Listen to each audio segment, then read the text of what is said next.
ఏమిటి సీతకి నిలబడ్డా? ఎక్కడ కూర్చోమంటారు? అదేమిటి, మంచం ఉంది, కుర్చీ ఉంది. ఉన్నాయి. అవన్నీ చూడటానికే, కూర్చోడానికి పనికిరావు. సీత, అవునండి. ఎంత లేకపోయినా కనీసం బెడ్రూమ్ పేరు ఏసీ పెట్టించుకోకూడదు? ముందంటే మీకు అవసరం లేకపోవచ్చు. నన్ను పెళ్లి చేసుకున్నాక నా కోసమే ఏసీ పెట్టించచ్చుగా. సారీ సీత, నన్ను పెళ్లి చేసుకోవడానికి సిద్ధపడ్డదానివి నా పద్ధతులతోనూ నాకున్న వసతులతోనూ సర్దుబాటు చేసుకుంటావు అనుకున్నా. ఏమండి, నిజంగా బాధపడుతున్నారా? నేను సరదాగా అన్నాను. ఏ ఈ మాత్రం కూడా అనకూడదా? చచ్చా, అనకూడదని కాదు సీత, కనీసం నాకు ఇవన్నీ ఉన్నాయి. ఇవి కూడా లేని వాళ్ళు ఎంతమంది ఉన్నారంటావు? మొదలు పెట్టారా? మీ ఉపన్యాసంతో టైం వేస్ట్ చేయకండి. సరే, పద.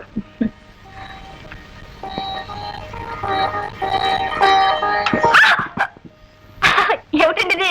బాగుందండి ఉయ్యాల మంచం. ఏం లేదు సీత, ఇది మా తాతగారిది. మా తాతగారికి బుద్ధిమంతుడైన మా నాన్నగారు పుట్టారని, మా నాన్నగారికి బుద్ధిమంతుడైన కొడుకుని నేను పుట్టానని, అలాగే మనకు కూడా బుద్ధిమంతుడైన కొడుకు పుడతారని మా అమ్మ ఇలాగే ఉంచేసింది. ఏమండి, నేను ఒకటి చెప్పనా? ఈ పరుపు దిండు కిందేసుకుని హాయిగా పడుకుందామండి. పడుకోవచ్చు, కానీ అచ్చొచ్చింది కదా. అబ్బా, అచ్చొచ్చింది సరేనండి. 4 మేకలేసి బిగిస్తే ఏం పోతుంది? బిగించొచ్చు అనుకో. ఇప్పటివరకు అంత అవసరం రాలేదు, కానీ ఇప్పుడు ఎలా?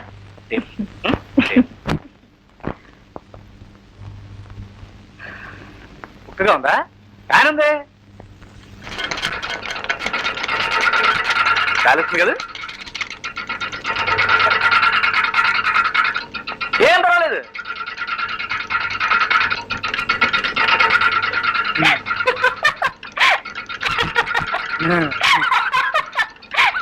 ఏమిటండి నవ్వుతారు? మ్యూజికల్ ఫ్యానా? బాగుంది. మ్యూజిక్ అయినా పాటలు కూడా పాడుతుందా? కాలుస్తుందిగా. గాలి మాట దేవుడెరుగు. కొంచెంసేపు ఉంటే ఎగిరి మీద పడేస్తుంది. ఆపేయండి. ఇదేమిటండి డాన్స్ చేస్తుంది? దీన్ని ఒక డాన్స్ మాస్టర్ గారి నుంచి కొనాలి. సర్లేండి, దీన్ని తీసుకెళ్లి జాగ్రత్తగా మూల పెట్టండి, లేకపోతే మంచిగా కూడా డాన్స్ చేయించేట్టు. అబ్బా, ఇంకో ఫ్యాన్ లేదా? ఉంది. ఇదా? బాగుందండి. తెల్లవారులు మీకు నేను, నాకు మీరు విసురుకోవడం తెలియదు. సరిపోతున్నాం. కొంచెంసేపు నువ్వు, కొంచెంసేపు నేను, కొంచెంసేపు నువ్వు, కొంచెంసేపు నేను. ఏమండి, కరెంటు? ఏం లేదు, మా ఇంట్లో ఫ్యూజులు కొంచెం లూజులే. Automatic ఆరిపోతుంటాయి, automatic వచ్చేస్తుంటాయి. ఏం పర్వాలేదు. ఆయన ఇప్పుడు మన కరెంట్ ఎందుకు?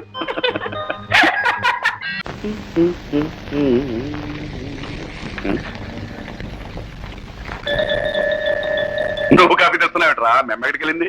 Thank you. మీకు కదా నాన్న, సీతకి. సీతక, నువ్వు కాఫీ కలిపి తీసుకెళ్తున్నావా? సిగ్గులేదురా నీకు? కానీ కాఫీ కలపడం రాదు, నేను కలిపిస్తున్నా. బాగుండదు కదా? బాగుంటుంది, బాగుంటుంది. ఇలాగే అలవచ్చు. రేపు మీ అమ్మ చూసిందంటే ఎల్లుండి నుంచి నన్ను కాఫీ కలిపి తెమ్మంటుంది. నువ్వు కాఫీ కలపడానికి వీలేదు. ఎందుకు వీలేదు? భర్త భార్యకి చేసేవటం ఏంటమ్మా? భార్య భర్తకి చేసేవాళ్ళు. భార్య భర్తలు అన్నాక ఒకరికి తెలియని ఇంకొకరు చేస్తే ఏమిటి తప్పు? తప్పు లేదనుకో, ఇవి ఆడవాళ్ళు చేయాల్సిన పనులమ్మా.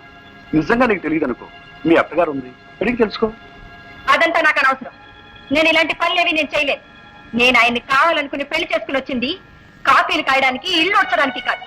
రాత్రి సరిగ్గా నిద్రపోదా ఉంటే ఫ్యాన్ లేదు, ఏసీ లేదు. దోమలు వాటి ఇష్టం వచ్చినట్టు కుట్టేశాయి. అయినా భరించాను. ఏదో దుప్పటి నా మొహాన పారేశారు, అది చచ్చేటంత వాసన. ఆ మంచం ఒకటి ఉయ్యాలాగా అలాగే పడుకున్నాను. ఇవాళ కాఫీ కాయమంటారు, రేపు అంట్లు తాగమంటారు. నా వల్ల కాదు. ఏమే తీరిందా నీ పొరపాటు? నేను ఆనాడే చెప్పానే, అయినంటి పిల్ల కోడలుగా రాదు, మన నెత్తిన ఎక్కడానికి వస్తుందని. ఇప్పుడు అనుభవిస్తావే? మామయ్య గారు, మీరు పెద్దవారు, అనవసరంగా మాట్లాడకండి. నేనెవరి నెత్తిన ఎక్కడానికి రాలేదు. మీకంత బాధగా ఉంటే మా ఇంటికి వెళ్ళిపోతాను. నేను కావాలనుకుంటే ఆయనే వస్తాను, ఆయన కావాలనుకుంటే మీరు రండి. నాకే అభ్యంతరం లేదు. కానీ మీరు అక్కడ వంట చేయనక్కర్లేదు, అంట్లు తాగనక్కర్లేదు. వస్తాను. సీత, నువ్వు వెళ్ళడానికి వీల్లేదు. Nothing doing. మీకు ఇష్టమైతే రండి, కష్టమైతే మానే.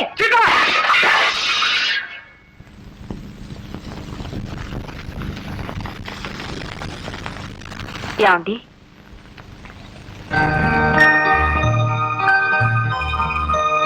ఏమిటండి, ఏమైంది? ఏమిటి అలా చూస్తున్నారు? ఏం లేదు సీత, నువ్వు. నేనే. ఏమైనా కలొచ్చిందా? చాలా చాలా భయంకరమైన కళ వచ్చింది. ఏమొచ్చిందండి కల్లో? సీత, నువ్వు నీ కాఫీ కానీ వచ్చా? ఏం రాజుని కళ వచ్చిందా? అది కాదు. భలేవారండి, నేను ఆడదాను కదా. ఉన్నింట్లో పుట్టినా లేనింట్లో పుట్టినా ఆడపిల్ల ఎప్పటికైనా కాపురం చేయాల్సిందేగా. అలాంటప్పుడు వంట వార్పు నేర్చుకోకుండా ఎలా ఉంటుంది?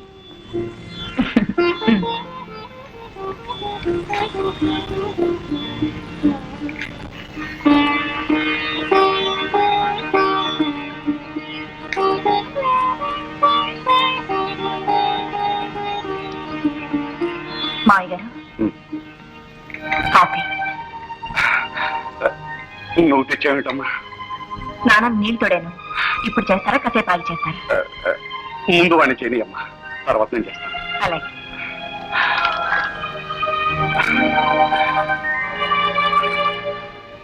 ఏమండి, ఇప్పుడేమంటారు? ఏమిటే? ఉన్న వాళ్ళ పిల్ల లేనింటికి వస్తే ఏదో ఉపన్యాసం చెప్పారుగా. పిచ్చిదానా, అప్పుడేమైందే? ఇదిగో రేడియోలు కొన్న మొదట్లో 4 రోజులు బ్రహ్మాండంగా పాడతాయి, తర్వాత మొదలవుతాయి గొయ్యమనే శబ్దాలను, స్టేషన్లు మారిపోవటాలు. అబ్బా, ఎప్పుడు మీ జాతి ఇంతే, శుభం పలకదు. ఇదిగో నాతో పాటు ప్రొద్దునే నీకు కూడా కాఫీ ఇచ్చిందా? ఇవ్వాల. అక్కడే ఉందా లిటిగేషన్? వెళ్ళి కాఫీ తాగు.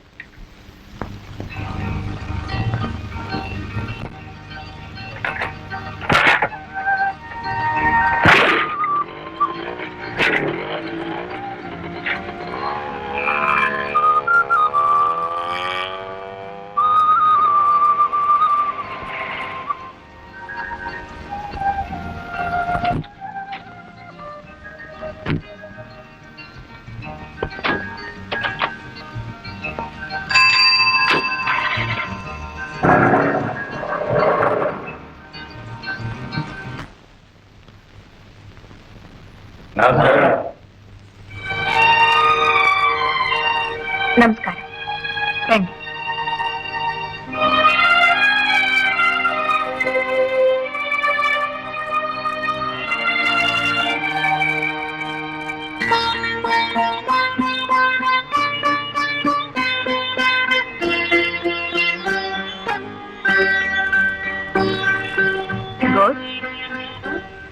యాపిల్ తో వచ్చారు అంటే ఏదో అప్లికేషన్ తో వచ్చినట్టు లెక్క.